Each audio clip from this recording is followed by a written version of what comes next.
의석을 정돈해 주시 바랍니다. 성원이 되었으므로 제9차 본회의를 개의하겠습니다. 의사국장으로부터 보고가 있겠습니다. 보고사항을 말씀드리겠습니다.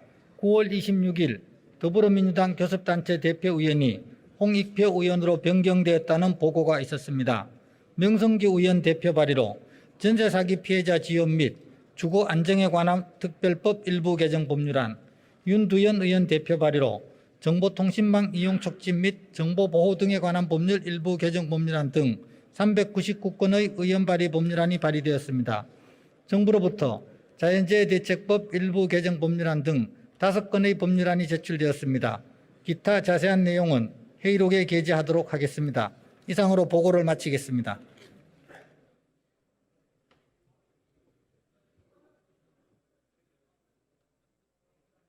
의사일정 제1항 대법원장 이균영 임명 동의안을 상정합니다.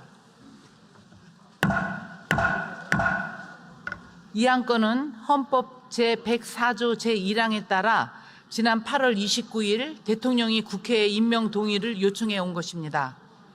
후보자에 대한 재산 및 병역 신고 사항은 국회 공보에 게재되었으며 의석 단말기에서도 보실 수 있습니다. 그러면 대법원장 이균영 임명 동의에 관한 인사청문 특별위원회의 정점식 위원 나오셔서 심사 경과를 보고해 주시기 바랍니다.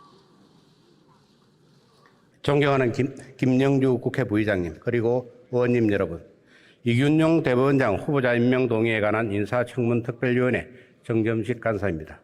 지금부터 이균용 대법원장 후보자 임명 동의에 대한 심사 경과를 보고드리겠습니다.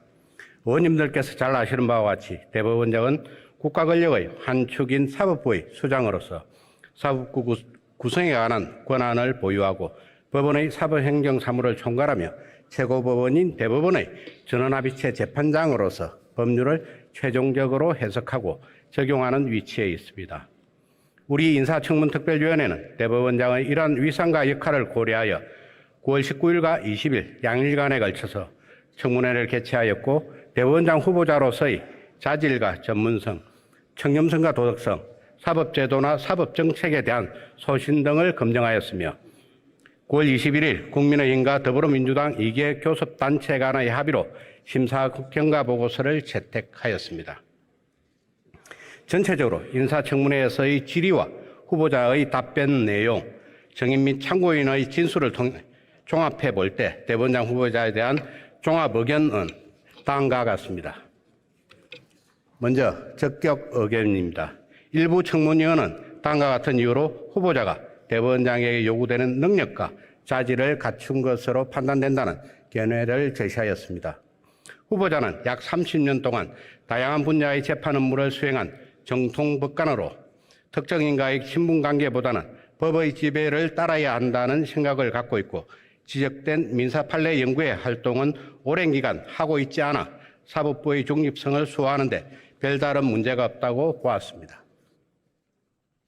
후보자의 재산 신고와 관련해서는 비상장 주식의 경우 취득 초기에는 액면가 1인당 125만 원, 가족 합계 500만 원에 불과하여 재산 신고 대상이 아니었고 그 후 신고 기준이 평가액으로 변경된 사실을 알지 못하여 재산 신고를 하지 않았던 단순 과실에 의한 것에 불과하며 비부양자인 장녀에게 생활비 지원을 위해 외국환을 송금한 것은 과세 대상이 아니며 장녀의 국내 재산이 늘어난 것은 계좌에서 발생한 배당소득 등이 누적된 결과로 정려의 대상으로 볼 수 없다고 보았습니다.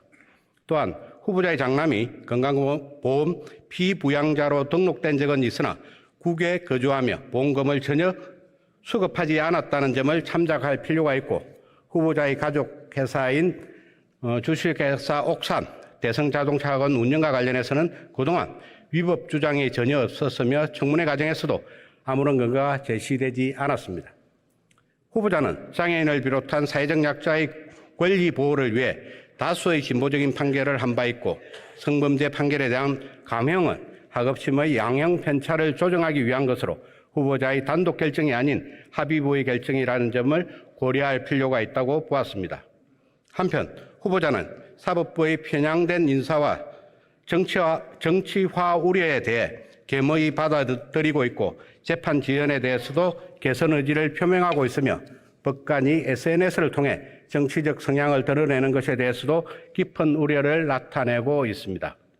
뿐만 아니라 사법부의 신뢰 회복을 대법원장의 중요한 소명과 과제로 인식하고 있고 압수수색 영장 발부에 신중할 필요가 있다고 답변하고 있다는 점 등을 고려할 때 후보자는 사법부 개선에 대한 비전과 의지를 가지고 있다고 보았습니다.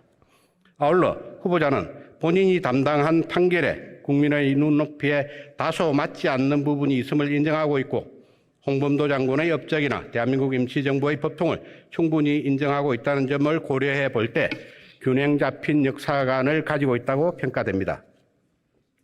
이와 같이 후보자는 그동안 사회적 약자와 소수자 보호에 충실한 판결을 내리기 위해 노력하였고 국민의 기본권 보장과 사법 정의를 비롯한 사법 개혁에 대한 의지와 비전을 가지고 있으며 각종 사회 현안에 대한 각별한 관심과 균형 잡힌 역사관을 가지고 있다는 점 등을 종합적으로 고려할 때 대법원장으로서의 직무를 무난히 수행할 수 있을 것으로 판단하였습니다. 다음은 부적격 의견입니다. 일부 청문위원은 다음과 같은 이유로 후보자가 대법원장으로서의 역할을 수행하는데 필요한 능력과 자질을 충분히 갖춘 것으로 보기 어렵다는 견해를 제시하였습니다. 후보자는 대통령과의 친분관계로 대법원장 후보로 지명되었고 후보자가 소속되었던 민사 판례 연구회는 승진 카르텔, 사법 카르텔의 창구로 활용되어 후보자가 사법부의 중립성을 지킬 수 있는 적임자가 아니라고 보았습니다. 또한 처가에서 운영하는 회사의 비상장 주식을 10억 원 규모로 보유하고 있음에도 재산신고 과정에서 누락, 자녀들의 해외 계좌에 대한 재산신고 역시 누락 등 공직자윤리법 위반 소지가 있으며 해외에 거주 중인 자녀에게 7년간 6만 달러 이상을 송금하였음에도 이에 대한 세금을 납부하지 않았고 아들이 1살일 때 부산의 토지를 취득했다는 점 등으로 볼 때 불법 정려를 한 것으로 보았습니다. 또한 후보자의 장남과 장녀가 자격이 없음에도 최근까지 후보자의 직장건강보험 피부양자로 등록되어 있었고 후보자의 가족회사와 관련하여 세금 회피 및 근로기준법 위반 의혹 등이 있다는 점 등으로 미뤄볼 때 대법원장 후보로서 신뢰를 보여주지 못한다는 지적이 있었으며 이와 관련된 자료 제출 및 해명이 부족하다고 보았습니다. 한편 후보자는 성범죄 관련 판결 중 상당권을 납득이 어려운 이유로 감형 판결을 하였고 세월호 참사 관련 교감의 순직을 인정하지 않는 판결을 하는 등 성인지 감수성 및 사회적 약자 보호에 대한 의지가 부족하여 대법원장으로서 국민의 보편적 법감정 대변에는 한계가 있다고 보았습니다.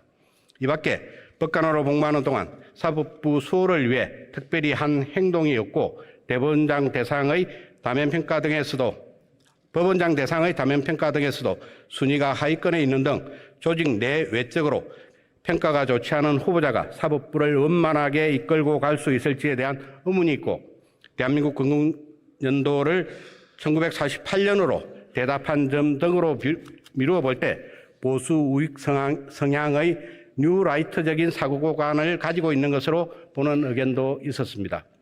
이균용 대법원장 후보자 인사청문회 관련 구체적인 내용 및 후보자, 정인 참고인에 대한 질의 답변 내용 등 보다 자세한 사항은 단말기의 심사보고서를 참조해 주시기 바랍니다.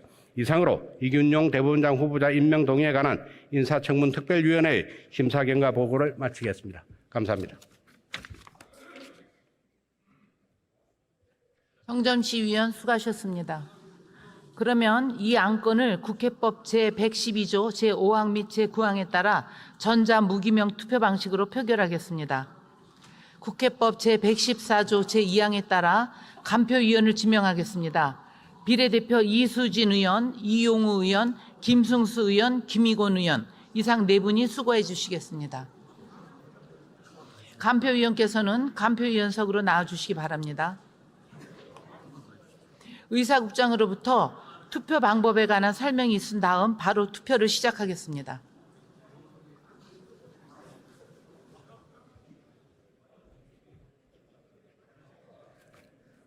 투표 방법에 대하여 설명드리겠습니다. 먼저 카드형 명패를 받은 후 기표소에 입장하여 좌측 명패 투입구에 카드형 명패를 투입하면 투표할 안건이 화면에 표시됩니다. 해당 안건에 대하여 가, 부, 기권 중 원하시는 항목을 선택하여 누르면 됩니다. 투표를 마치고 화면 하단에 있는 확인 버튼을 누른 후 투표용지 투입 버튼까지 눌러야 투표가 종료된다는 점을 유념해 주시기 바랍니다. 이상으로 설명을 마치고 투표를 시작하겠습니다.